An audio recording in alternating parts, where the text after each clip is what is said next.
ফুলকির খেলা দেখে রোহিত খুব চিন্তিত হয়ে পড়ে, কারণ ফুলকিকে কোনোভাবেই নিঃশ্বাস নিতে দিচ্ছে না ঝুম্পা দত্ত। বারবার করে সেখানেই আঘাত করছে যেখানে ফুলকির সবথেকে দুর্বল জায়গা। কি করবে কিছুই বুঝে উঠতে পারছে না রোহিত। এরপর ঝুম্পা দত্তের খেলা দেখে রোহিত ভাবতে থাকে, কেসটা ঠিক কী হলো। এই ঝুম্পা দত্তকে দেখে আমার তো শালিনীর কথা মনে পড়ে গেল, কারণ শালিনীও যখন খেলতো অপোনেন্ট যে থাকতো তার দুর্বল জায়গাটা ঠিক কোথায় আগে থেকে জেনে রাখতো, যাতে পরাজিত করতে সুবিধা হয় শালিনীর। ঠিক সেই একই স্টেপে কি করে খেলতে পারে এই মেয়েটা। এরপর ফুলকি পড়ে গেছে, ফুলকি আর কোনোভাবেই উঠতে পারছে না। তখনই ফুলকির কাছে চলে যায় রোহিত আর বলে, মেয়েটা যেমন খেলছে আমি বুঝতে পেরেছি ও তোমার দুর্বল জায়গাটা জেনে গেছে, তাই বারবার তোমার শ্বাসনালীতে আঘাত করেই চলেছে। শোনো, তুমি ওকে আঘাত করতে দাও, কিন্তু যেন আঘাত তোমার গায়ে না লাগে।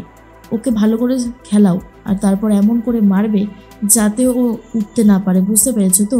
ফুলকি বলে, হ্যাঁ সবটা বুঝে গেছি। এরপর যখন খেলতে থাকে ফুলকি ঝুম্পা দত্তের সাথে, শালিনীর কাছে এসে রোহিত বলে, কি ব্যাপার বলো তো শালিনী, তুমি এখানে কি করছো? আমি যতদূর জানি তুমি তো প্রো লেভেলের খেলোয়াড়, তুমি হঠাৎ করে এখানে কি করতে এসেছো?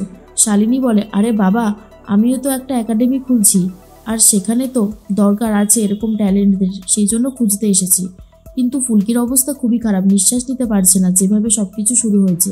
ঝুম্পা দত্ত একের পর এক ঘুষি ওকে মেরে চলেছে। এরপর রোহিত তখন শালিনীকে বলে, তুমি ওকে বলে দিয়েছো তাই না? কারণ এই মেয়েটা যেভাবে খেলছে পুরোটাই তোমার ধরন। তুমি ঠিক অপোনেন্টের দুর্বল জায়গাটাতে এভাবে আঘাত করতে, যেমনটা ফুলকির দুর্বল জায়গাটাতে করছে ঝুম্পা দত্ত। আচ্ছা শালিনী, কি লাভ পেলে বলো তো এত বড় অন্যায় করে? এর মধ্যেই ফুলকি ঝুম্পা দত্তকে এমন মার মারে যে পড়ে যায়, আর ফুলকি জয়ী হয়েছে। খবরটা জেনে তো খুব খুশি হয়ে গেছে বাড়ির লোক, কারণ রোহিত নিজে ফোন করে বলে দিয়েছে। আর শালিনীকে বলে দেয় আর কখনো যেন এরকম অন্যায় না করা হয়।